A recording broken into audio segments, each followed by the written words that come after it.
Assalamualaikum warahmatullahi wabarakatuh. Salam dan bahagia. Ini kami akan menjelaskan mengenai bisnis yang kami jalankan, yaitu keripik gayam keripikku. Nah, ini terdiri dari anggota Mas Taufik Ali Kafi dengan NIM 2019 008308. Kemudian ada saya sendiri yaitu Danis Taufik Hidayat dengan NIM 2019 008291. Nah, selanjutnya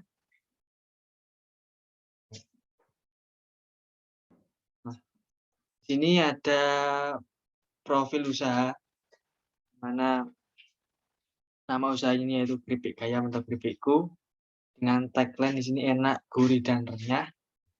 Kemudian maksud dari tagline keripikku ini itu artinya kebersamaan atau makanan ini dapat dinikmati oleh semua kalangan, mulai dari masyarakat, orang dewasa, pelajar, mahasiswa, dan lain sebagainya. Kemudian untuk pembuat sendiri yaitu ada Mas Taufik Ali Kafi dengan saya sendiri. Kemudian jenis tempat usaha yaitu usaha rumahan atau kecil-kecilan. Usaha itu kelompok 2 orang. Kemudian jenis produk atau yang kami tawarkan yaitu tentang produk makanan yang sudah jadi. Kemudian produk yang dijual itu berbagai varian rasa ya. Dari ada yang rasa original, rasa BBQ, pedas, dan balado. Nah, untuk alamat tempat kami mendirikan usaha atau membuka usaha ini, yaitu daerah Ngambah, mulai dari Bambang Lipuro, Bantul, daerah istimewa Yogyakarta. Untuk nomor telepon itu sendiri bisa memesan melalui 082241228315. Untuk media sosial yang kami gunakan dalam kegiatan promosi atau melakukan penjualan dan menerima segala orderan itu melalui WA ataupun Instagram. Untuk Instagram yaitu @keripikkujos. Selanjutnya, nah untuk pada visi ini akan dijelaskan oleh Mas Taufik. Pada Mas Taufik, waktu dan ruang saya persilahkan.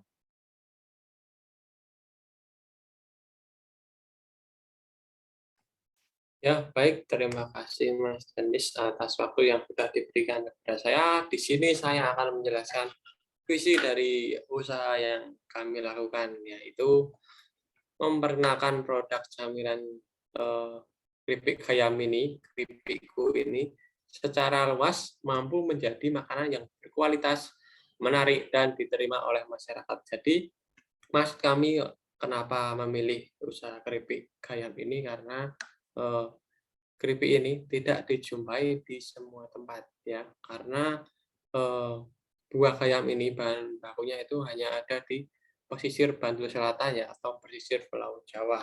Jadi di daerah perkotaan jarang ditemui untuk keripik ini, bahkan buah ini.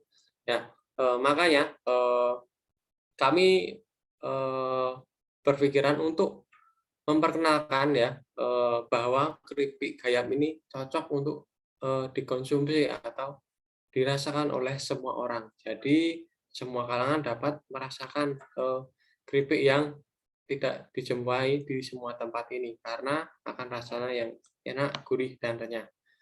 Kemudian next, Mas.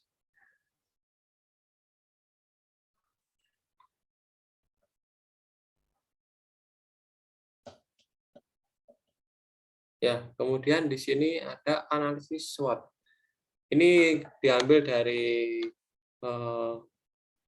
usaha kami yang telah kita lakukan analisa. Yang pertama, strength itu kekuatan, yaitu memiliki berbagai varian rasa, ya. Seperti yang telah disebutkan Mas Danis tadi, ada beberapa varian rasa. Kemudian harganya terjangkau di kalangan pelajar atau mahasiswa. Ya, benar. Jadi kami di sini untuk harga itu setiap pitch-nya itu ada 8.000, ya, harganya.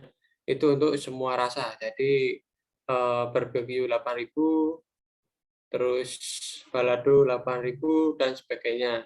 Nah, jadi untuk kalangan pelajar pun terjangkau lah.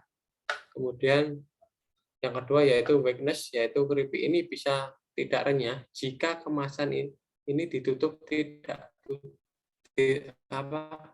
rapat. ya meskipun kami sudah memberikan kemasan yang cocok atau yang dapat ditutup dengan rapat atau simpel lah nanti. Jika tidak rapat, keripik ini akan menjadi tidak renyah ya, melempem ya. Meskipun perlu waktu yang cukup lama untuk menjadi tidak renyah ini. Nah, kemudian opportunity atau peluang, yaitu keripik ini proses biaya produksinya itu cukup murah ya, karena eh, di daerah saya yaitu daerah Selatan banyak dijumpai akan buah bayam, jadi mudah untuk didapat dan juga untuk pengolahan pemberian inovasi dari kita beli dari bahan bakunya atau dari apa yang belum diberi inovasi itu juga dalam bentuk gelahan lebih murah. Nah, kemudian keripik ini tidak dijumpai di semua daerah ya, jadi sangat memberikan peluang bagi kami untuk memperkenalkan bahwa ada keripik yang rasanya enak dan khas untuk dicoba oleh semua orang. Kemudian yang keempat yaitu tristra ancaman. Ini ancaman yang ada dalam usaha kami ini yaitu kenaikan harga baku ya. Harga bahan baku itu karena dikarenakan gayam itu buah dari pohon, maka itu tentu akan berpengaruh pada musim berbuahnya. Nah, meskipun ketika tidak musim masih ada pohon yang berbuah tetapi tidak banyak. Jadi ketika stoknya itu yang didapat cuma sedikit, nah itu nanti akan mempengaruhi harga. Jadi wah mulai kesulitan untuk bahan bayamnya, maka harganya menjadi naik karena langka. Itu menjadi ancaman bagi kami akan kenaikan harga. Kemudian munculnya produk pesaing yang sejenis. Nah, itu jelas sekarang banyak yang merambah para penjual keripik ayam ini, ada yang dibentuk keripik, ada yang dibentuk yang cuma dimasak saja. Itu banyak sudah mulai bertambah di daerah saya. Nah, kemudian next, Mas. Nah, kemudian di sini ada analisis dari aspek sumber daya manusia. Yang pertama yaitu job description, yaitu pembelian bahan baku keripik, kemudian pembuatan, pengemasan, pengiriman atau COD datang di tempat ya. Nah, ini dari pemberian bahan baku keripik ini dilakukan oleh saya, kemudian pembuatan dilakukan oleh saya dan Mas Danis, pengemasan juga dilakukan berdua, pengiriman atau COD kami juga menggunakan sistem bergantian ya, selama minggu ini jatah saya, minggu depan jatah Mas Danis, seperti itu.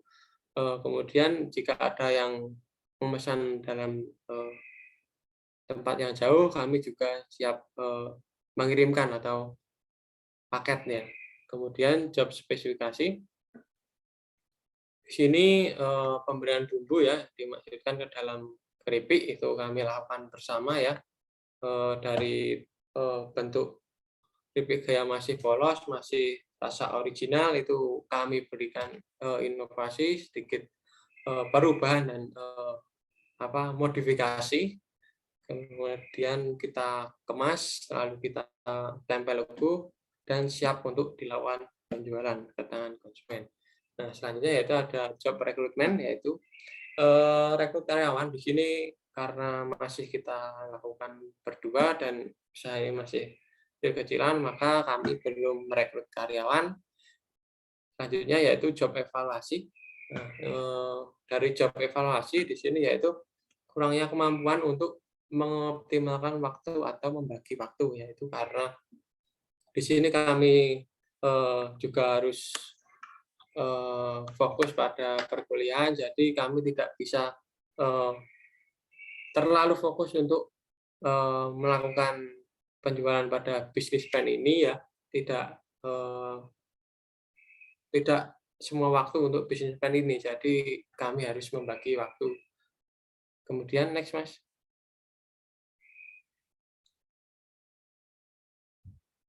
Ya, mungkin itu saja yang dapat saya jelaskan.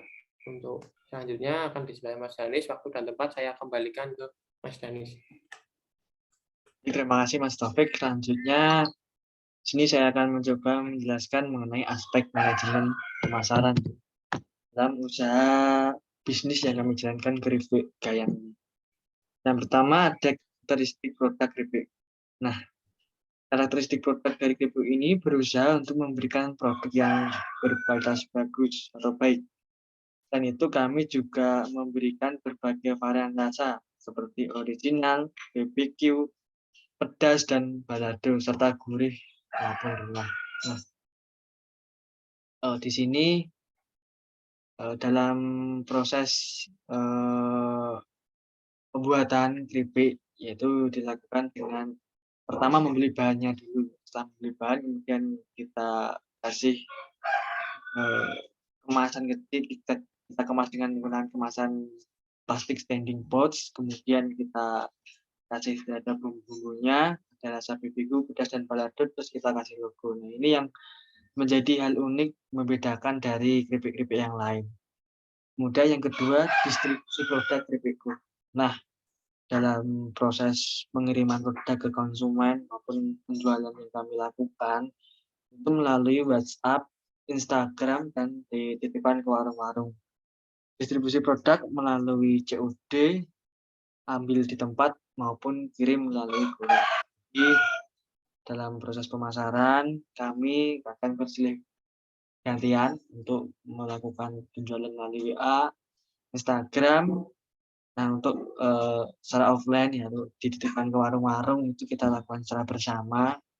Dan kita lakukan di daerah Gunung Kidul dan juga Bantul yang berpotensi terhadap mungkin bisa diterima oleh masyarakat karena keripik Gayam ini kan masih bisa dibilang jarang ditemui di berbagai daerah.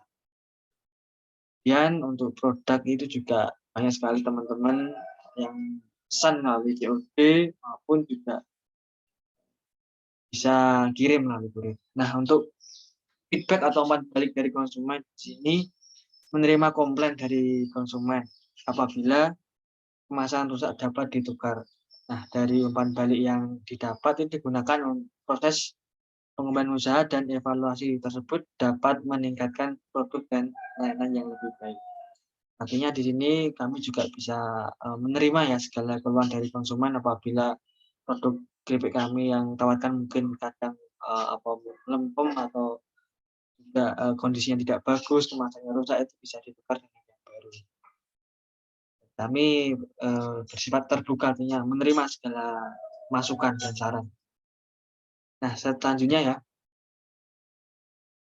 sini ada aspek dari keuangan ya. Untuk modal usaha yang kami jalankan dari keripik Gayam ini, pertama itu dari dana pribadi, yaitu sekitar 200.000 yang awalnya kami kumpulkan dari uang jajan dan kemudian ditabung untuk usaha buka aja ini. Nah, dari modal tersebut kita gunakan untuk pembelian dari bahan gayamnya, kiloan, kemudian plastik standing pouch, logo, dan bumbunya. Nah, setelah kita membeli, kita melakukan pengontrolan keuangan yang dilakukan usaha keripik Gayam, yaitu membuat adanya pembukuan, pengawasan laporan keuangan supaya tidak terjadi adanya penyelewengan dana. Selain itu juga memisahkan antara uang yang digunakan untuk bisnis dengan uang pribadi. Artinya di sini dari modal yang kita gunakan untuk membuka usaha ini juga dilakukan adanya pengawasan, ya, adanya kalkulasi yang kita perkirakan saran untuk membeli plastik, bahan maupun logo dan bumbunya. Nah, untuk bumbunya kita beli yang mulai dari bumbu BBQ, balado, kemudian ada pedas dan lain sebagainya. Nah, selanjutnya di sini ada laporan penjualan ya. Alhamdulillah kami kemarin sudah jual keripik dengan rasa di sini ada original 5, kemudian yang rasa BBQ ada 8, keripik yang rasa pedas 7, dan keripik rasa balado berjual 15. Ini mayoritas masyarakat itu menerima dengan atau apa ya, semua kalangan masyarakat maupun teman-teman dari saya dan Mas Taufik itu banyak sekali yang pesan rasa balado. Nah, dengan untuk harga setiap produk per unit atau per piecesnya itu 8.000. Jadi total penjualan selama kurang lebih 1 minggu yang lalu itu kan 280.000. Kemudian untuk laba keuntungan yang didapat dari kami dari total penjualan dikurangi modal yang kita keluarkan 80.000, itu keuntungan yang kami dapat selama laporan dalam tiap mingguan. Sudah ini membuka peluang buat kami untuk tetap melanjutkan usaha ini karena berpotensi untuk selain juga meningkatkan kebutuhan untuk tambah-tambah uang jajan dan juga untuk bisa bermanfaat bagi semua orang. Nah, selanjutnya di sini ada aspek manajemen produksi ya. Nah, dalam proses pembuatan. Kemudian yang pertama ada perencanaan desain logo Keripikku. Desain ini kemarin kita buat supaya menarik dan mudah diingat oleh konsumen dengan menggunakan media CorelDRAW ya, kita desain, kita buat. Kemudian yang kedua ada jumlah produksi atau pengendalian. Di sini kami dalam proses pembuatan keripik itu kita beli bahannya, terus keripiknya kita campur dengan bumbunya. Setelah kita campur, dari bumbunya bisa ada yang balado, terus kita kasih ke dalam kemasan, terus kita tempel logonya, terus kita kemas dengan rapat. Kemudian kita kalau udah barang ready siap dan konsumen juga sudah ibaratnya ada yang jual, ada yang membeli. Jadi kita siap melayani. Nah, untuk yang kita titipkan ke toko-toko ini kami kemarin menjual sekitar 20 dan alhamdulillah sudah laku 15 dan untuk yang sisanya kita bawa pulang. Nah, yang siap bawa pulang ini kami ceklah kembali apabila ada yang kemasan rusak atau sudah tidak layak kita perbaiki kemudian kita jual melalui online. Nah, selain itu juga yang selanjutnya selalu memilih bahan keripik yang berkualitas. Nah, jadi di sini kami memilih bahan gayam karena ya dekat dengan pemasok, dengan yang membuat sehingga dan juga berpotensi ini karena tidak di semua daerah menjual kan, jadi banyak bisa diterima oleh masyarakat. Sehingga bahan yang kita peroleh pun juga berkualitas karena dari langsung asal pembuatnya. Kemudian di sini selanjutnya ada testimoni. Ini hasil jualan dari kami, alhamdulillah bisa diterima. Banyak sekali konsumen yang membeli, ada beberapa tadi melalui WhatsApp. Nah, untuk yang bagian gambar kanan ini kita mencoba offline, kita titipkan ke toko-toko dan alhamdulillah juga sudah terjual. Nah, ini ada foto produk dari keripik ini ya. Nah, ini yang gambar kanan ini masih mentah atau originalnya ya. Terus kita kemas, kita kasih bumbu, terus kita kasih logo. Nah, hasilnya seperti di gambar bagian kiri ya, teman-teman bisa lihat. Itu ada berbagai varian rasa, ada barbecue, pedas, dan original, balado, selanjutnya ya. Nah, mungkin itu yang bisa kami jelaskan tentang produk keripikku atau keripik bayam. Jika teman-teman punya saran ingin membeli, bisa menghubungi nomor yang sudah tertera di situ 0822 4122 831. Sekian dari saya. Apabila ada kesalahan dalam tutur kata, perbuatan, sikap, kami mohon maaf. Assalamualaikum warahmatullahi wabarakatuh. Salam dan bahagia. Waalaikumsalam warahmatullahi wabarakatuh.